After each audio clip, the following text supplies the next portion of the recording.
ఇక్కడ బేసిక్గా మేమేం మాట్లాడుతున్నాము ఈ వెనకాల మాకే అర్థం అవ్వట్లేదు, వినిపించట్లేదు. ఇక్కడ మీ అందరికి బాగానే వినిపిస్తుందిగా? అయితే ఓకే.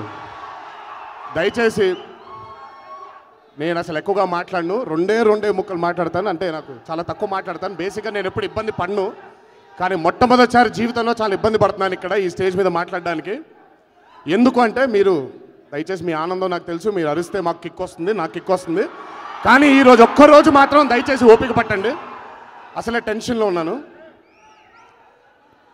అంటే వీళ్ళకి తెల్లవారితే గురువారం అంటున్నారు, నాకు గత 4 రోజుల నుంచి తెల్లవారితే ఆదివారం, తెల్లవారితే ఆదివారం, రేపు వచ్చేసిన టెన్షన్లో ఉన్నాను. ఎందుకంటే చాలా తక్కువ సార్లు, అంటే బేసిక్గానే బాగానే మాట్లాడేసి కవర్ చేసేస్తాను, కానీ చాలా తక్కువ సార్లు ఇబ్బంది పడతాను. బహుశా అది మొట్టమొదటిసారి అయి ఉండొచ్చు ఇది.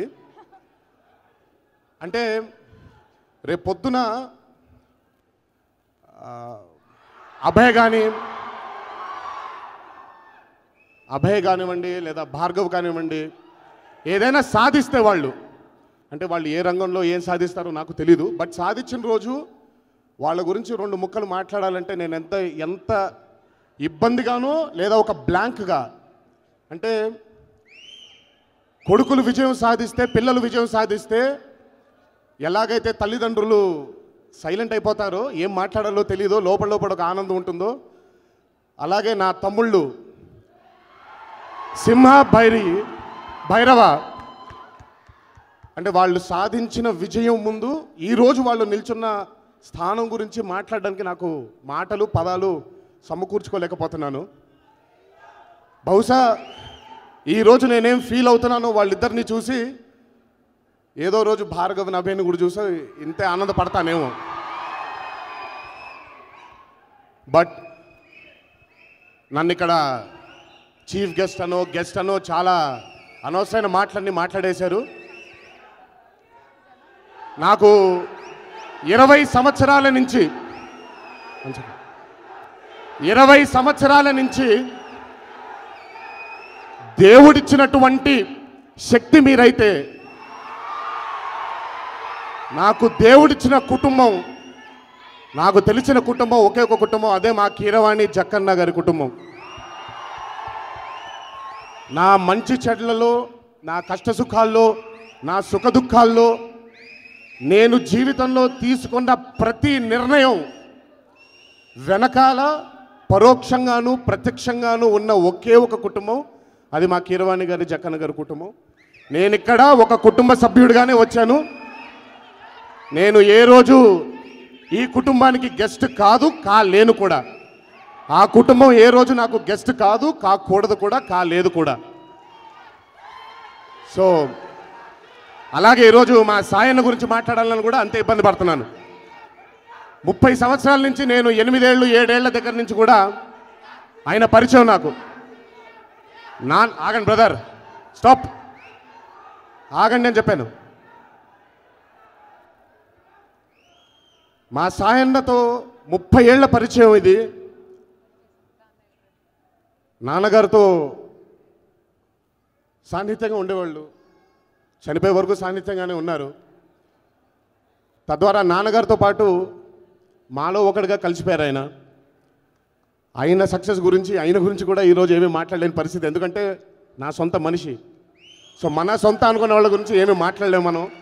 సో అందుకే కాసేపు ఇవన్నీ పక్కన పెట్టేసి ఈ సినిమా ఒక అద్భుతమైన విజయం సాధించాలి అని, మా భైరవకి, మా సింహకి ఇంకొక మెట్టు ఎదిగేలాగా ఈ సినిమా హెల్ప్ అవ్వాలి అని ఆ దేవుని మనసారా కోరుకుంటూ, ఫైనల్గా ముగించే ముందు డైరెక్టర్ మణికాంత్ గారు కూడా ఈ సినిమాతో ఒక అద్భుతమైన విజయం సాధించాలని, ఈ సినిమా హిట్ అవ్వడానికి కృషి చేసినటువంటి అందరూ సాంకేతిక నిపుణులందరికీ, టెక్నీషియన్స్ అందరికీ నా ఆల్ ది బెస్ట్ తెలియజేస్తూ,